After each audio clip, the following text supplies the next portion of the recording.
Samuel, é recorrente nas conversas, no dia a dia, e não é de hoje, as pessoas falam assim, no dia a dia, é necessário cortar os gastos públicos. Isso todo mundo fala, sem necessariamente as pessoas não saberem qual é o orçamento, quanto gasta, quanto entra, qual é a taxa de juros, qual é o serviço da dívida. Eu perguntaria a você, no campo econômico, no campo científico, afinal a economia é uma ciência, né? É preciso cortar os gastos públicos? Eu acho que ninguém fala em cortar os gastos públicos. O que as pessoas dizem é que é preciso que nós tenhamos regras que façam com que a taxa de crescimento do gasto público agregado seja menor do que a taxa de crescimento da economia durante um tempo. A gente precisa conviver com gastos públicos crescendo mais lentamente do que a economia. Porque a formação da taxa de juros, ela se dá por dois mecanismos. Tem um mecanismo que é o balanço entre oferta e demanda. Se tem muita demanda, o juro sobe porque você tem que manter a inflação estável. Tem um outro mecanismo que é pela percepção de risco. Se a dívida pública está numa dinâmica explosiva, o risco aumenta e isso pressiona juros. São dois mecanismos que muitas vezes eles interagem entre si.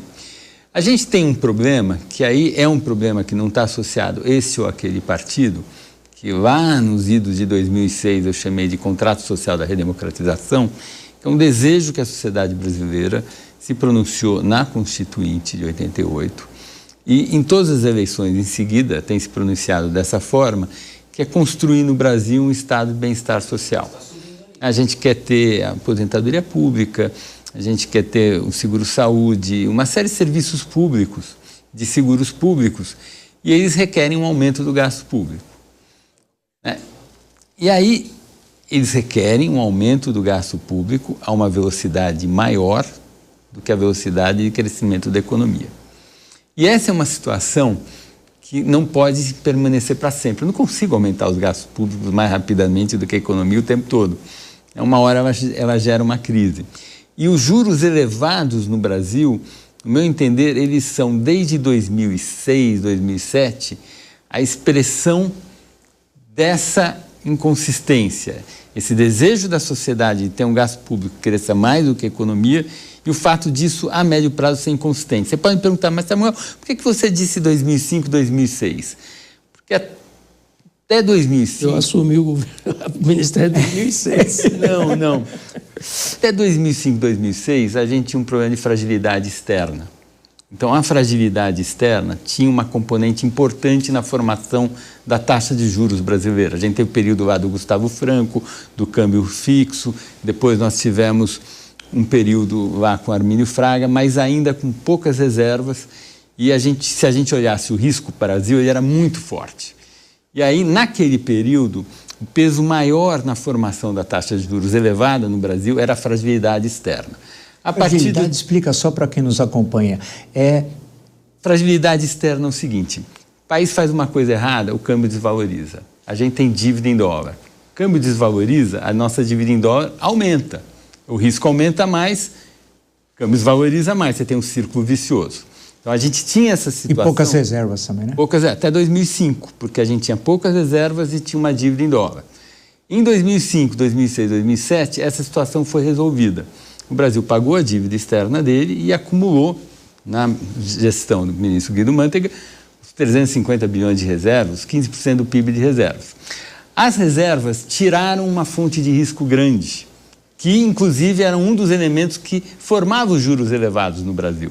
Por isso que eu disse 2005, 2006, porque a partir de 2005, 2006, aquela componente externa que nós tínhamos na formação do juro alto deixou de existir.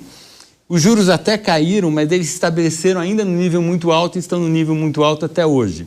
A partir daquele período, 2005, 2006, 2007, a formação da taxa de juros tem mais a ver com isso que eu chamei de contrato social da redemocratização, que é essa inconsistência entre um desejo da sociedade de ter seguros públicos que acabam obrigando que o gasto cresça mais do que o PIB e, por outro lado, a gente não consegue permanentemente que o Congresso dê carga tributária, impostos, que cresçam mais do que o PIB. E aí a gente gera esse conflito é um conflito distributivo e a expressão desse conflito distributivo são os juros reais elevados. Samuel, eu estou tentando sempre, conversando com quem nos acompanha, porque tem questões econômicas que são complexas, conceitos, e a gente tem de pegar essa análise e ver o nosso cotidiano. Daí que eu quero falar da inflação de alimentos do supermercado daqui a pouquinho, porque é onde a pessoa vê esse cotidiano do que é efetivamente a economia. Mas justamente sobre essa questão, quando eu falei da questão de corte de gasto, é que as pessoas falam, o governo gasta mal. As pessoas falam, isso é uma linguagem comum, do senso comum.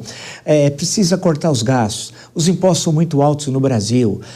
A questão da relação impostos e serviço do Estado, muitos impostos e serviços muito ruins, né? Vivemos uma situação, desde que o Dilmar Baixa falou lá nos anos 70 da Belíndia, né? E hoje não daria esse exemplo, mas naquela época deu Bélgica e Índia, porque hoje a Índia está entre os maiores PIBs do mundo, mas naquele momento tinha a sua relação, explicava-se. Eu pergunto a você que sempre trabalhou com essa questão de contas públicas, né? Qual é um dos nós, não pode ser nem ser um nó principal, mas por que as coisas estão tão amarradas? O ministro Guido Mantega lembrou do gasto do pagamento de juros, né? As pessoas falam muitas vezes em campanhas políticas, olha, a expressão é entre aspas, os rentistas se apropriam da maior parte do capital e impedindo o desenvolvimento dos setores produtivos. Grosso modo, eu estou evitando panfletarismo, mas se fala assim, sem muita consistência econômica, vale dizer. Como é que você vê isso? Eu vejo da seguinte maneira, o Brasil tem uma taxa de poupança baixa. É uma opção que nós fizemos, em parte pelo que o Samuel explicou, que deriva das escolhas lá da Constituição de 88, talvez até de antes, mas que foram consolidadas na Carta Constitucional atual. Essa escolha é por um Estado grande. Economista não tem nada a dizer sobre isso. Os 35, 34, na verdade, por cento do PIB de carga tributária que nós temos, não vão mudar. A não ser que nós façamos um novo contrato social, uma nova Assembleia Constituinte, que reduza direitos, que reduza uma série de políticas públicas, isso não vai acontecer. E, a meu ver, nem é desejável. O que nós precisamos fazer, então? Há um problema no gasto público? Porque o gasto é mal feito e não é avaliado. Veja, por exemplo, o caso da saúde e educação. E quando a gente fala isso, parece que a gente é contra a saúde e educação, e não é o caso. Os orçamentos dessas duas áreas, que são tão essenciais para muitas coisas, né, são vinculados à evolução da receita, de indicadores de receita, a receita líquida de imposto e a receita corrente líquida. Isso quer dizer o seguinte, toda vez que a receita cresce, esses dois orçamentos crescem automaticamente, sem que nenhum gestor, o ministro da Fazenda, o ministro do Planejamento, o da Saúde, o da Educação ou o presidente da República tenham decidido aumentar esses recursos, ou a partir de uma avaliação, por exemplo, de que de fato faltariam recursos para essas duas áreas. Esse é um exemplo que está no rol dos problemas que os economistas sempre falam das vinculações, as vinculações orçamentárias. O outro problema do gasto são as indexações. Essas indexações, por exemplo, a questão do salário mínimo. A cada aumento de R$1 no salário mínimo, nós produzimos 400 milhões de reais de despesas. R$1 no salário mínimo, 400 milhões de despesas. Tá vendo? É contra o aumento do salário mínimo. Todos os governos, o governo Fernando Henrique, o governo do presidente Lula, o governo da presidente Dilma, o Temer, o atual e o Bolsonaro, fizeram reajustes no salário mínimo. O Bolsonaro não fez. Não, se pegar o período completo, o salário mínimo aumentou em termos reais. Ele fez nominal. Ele fez nominal, não deu assim. Ele não deu real. Só a inflação. Ele deu a inflação. Ele não deu aumento real. Sim, tem razão. E essas variações reais do salário mínimo acabaram virando uma política social. Ajudaram a reduzir desigualdade, coisas do tipo. A questão é, essa é a maneira mais correta de fazer, mais eficiente. Não daria, por exemplo, para a gente aumentar com menos recursos o Bolsa Família, que é um programa exitoso, no lugar de aumentar automaticamente o benefício de prestação continuada só porque o salário mínimo foi reajustado, que é uma política de mercado de trabalho. O salário mínimo é isso, uma política de mercado de trabalho. Então, esse tipo de questão, e que é difícil de ser discutida, como nós estamos vendo, é que a gente precisa colocar o dedo nessas feridas. E outras também, porque não é só no gasto social, na educação, na saúde. Vou dar um exemplo. Os gastos tributários. regime especial para tudo quanto é tipo de indústria, a Zona Franca de Manaus, o Simples Nacional. Agora, vai falar contra o Simples. Ah, você é contra o microempresário? Espera um pouquinho, microempresário que tem uma pessoa na empresa e fatura 4 milhões por ano é pobre, por acaso? Né? Então, e quando se vai se discutir isso no Congresso, é sempre para aumentar a faixa de faturamento, de enquadramento do Simples. Então, essas questões que são muito difíceis, etc., elas se refletem no orçamento. E hoje não há nenhum grupo político disposto, a meu ver, a discutir a fundo isso. Por isso que nós temos esse problema fiscal estrutural que explica, em parte, essa taxa real de juros sistematicamente alta. Ah, mas nós geramos superávit primário de 2002 a 2013 e mesmo assim os juros continuaram altos. Continuaram, mas caíram muito.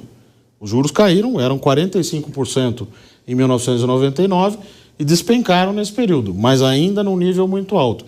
Aí eu acho que há outras questões que ajudam a explicar. Cito duas. Metade da nossa dívida pública é atrelada à própria Selic. As compromissadas, que o ministro citou aqui, mas eu não vejo tanta alternativa para isso no curtíssimo prazo, é um equilíbrio ruim, etc.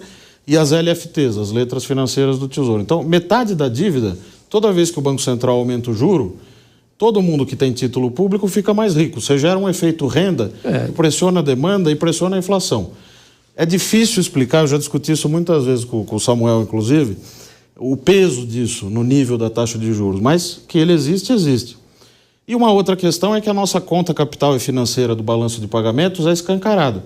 Então, o Banco Central precisa manter um diferencial de juros em relação ao juro americano gigantesco para deixar o câmbio um pouco mais baixo e controlar a inflação.